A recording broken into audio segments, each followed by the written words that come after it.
Hello everyone.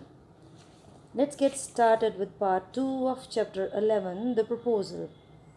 Prior to this, in part 1, we read that the character, one of the major characters of the play, whose name is Ivan Lomov, who is a wealthy landowner and 35 years old, still unmarried, with a purpose of getting married to his neighbor's daughter Natalia. He goes to their house one day, all dressed up in his formal attire, with his suit and his bow tie and his gloves, etc., which generally is not the usual way these people get dressed up. So when he reaches there, he is being asked by Chubukov the reason of coming over there, and after much hesitation and stammering, Lomov finally tells his reason of going there, that he wanted to get married to Natalia.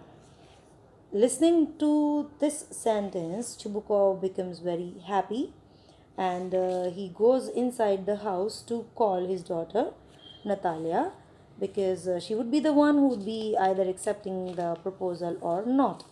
In the meanwhile, when Lomov is all alone sitting in the room, he thinks about qualities of Natalia, how she would be serving as a good wife, though he doesn't have any love for her, but he thinks that she is not that bad looking. She is a good housekeeper, she can cook well, she is educated also. So with all these thoughts, he is waiting for Natalia to come outside and meet him.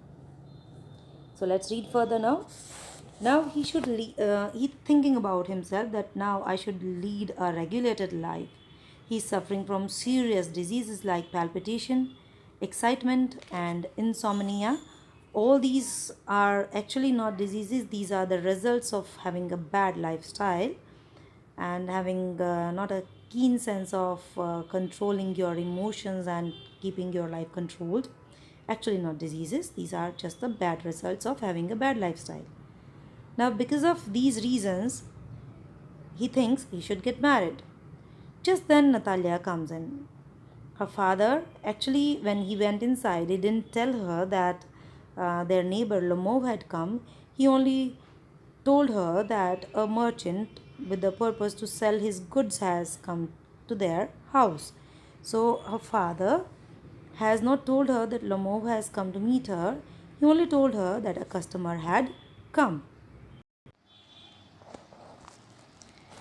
So now Natalia comes outside, and at this point, when she enters the room, she is surprised to see her neighbor Lumov there, but behaving nicely with her neighbor, she makes Ivan comfortable and asks after him, after his health, how is he doing nowadays, how is his work going on, and all sort of question. So Natalia says, well, there, it's you.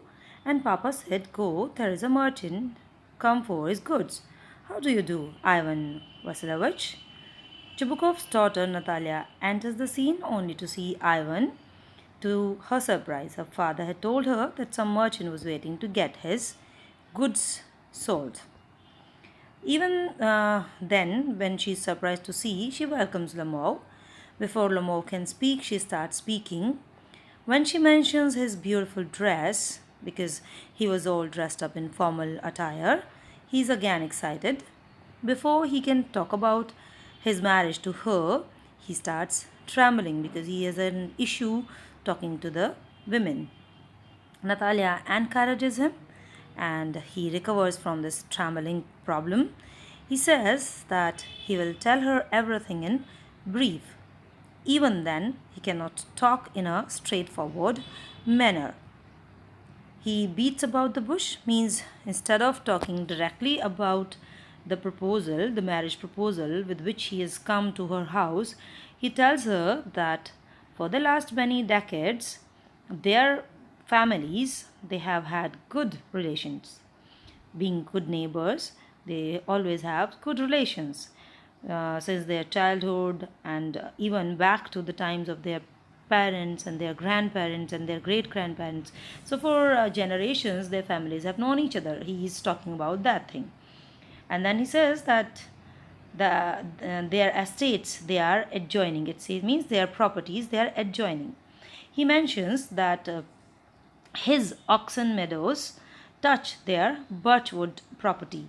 Meadows, green pastures where normally there are large patches of green grasses where animals are left to be fed up and they graze over there.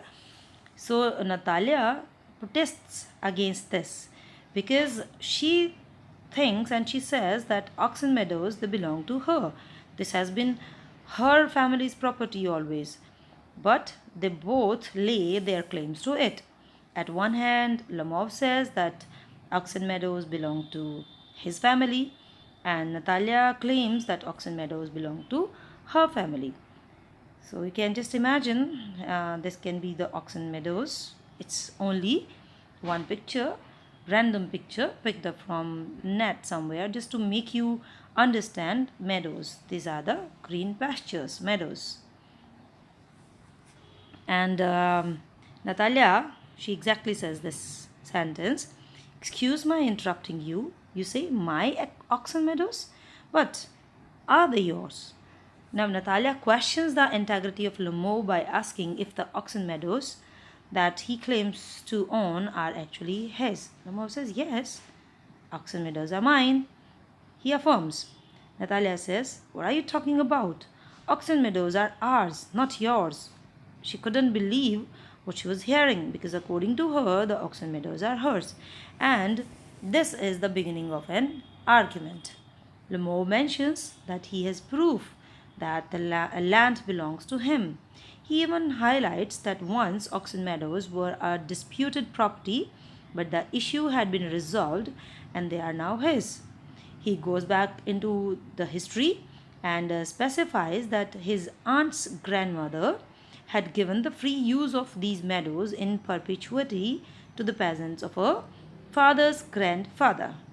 According to him, it was given for 40 years, and the peasants got in habit of regarding it as their own. So this is all what Lomova has to tell to Natalia, but she is not ready to agree to what he has said. So they both are arguing over oxen meadows. Natalia asserts that oxen meadows belong to the Chubukovs and not to the Lomovs, and both of them are arguing over this issue. Ivan believes that his grandmother, aunt's grandmother actually, had allowed some peasants, some workers, you can say some farmers, of Natalia's great grandfather to settle on the land in exchange for laying bricks for her, in exchange for doing some work for her. And initially, this task was given for 40 years. This land was given to them for 40 years. But what happens once we start living at one place, we start considering it our own. So the similar thing happened with those peasants, and they started considering it to be their own property. Later on, this matter was taken to court, and the court finally gave the property to the Lomovs, to whom actually it belonged.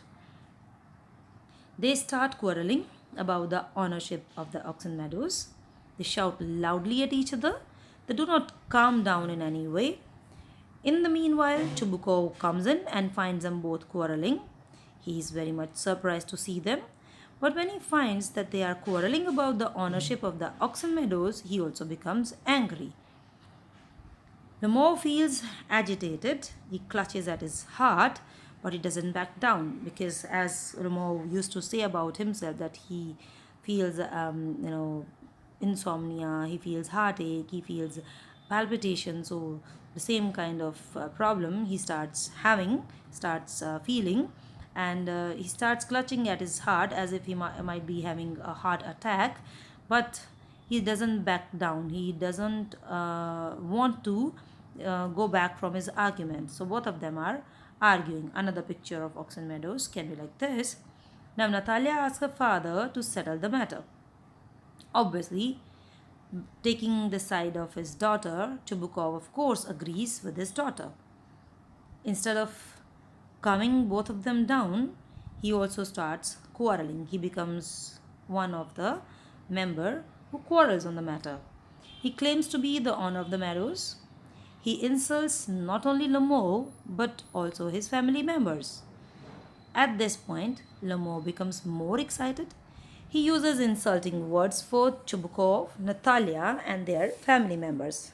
Now, see, they've forgotten all their courtesy, they have forgotten all their politeness, they have become quarrelsome neighbors.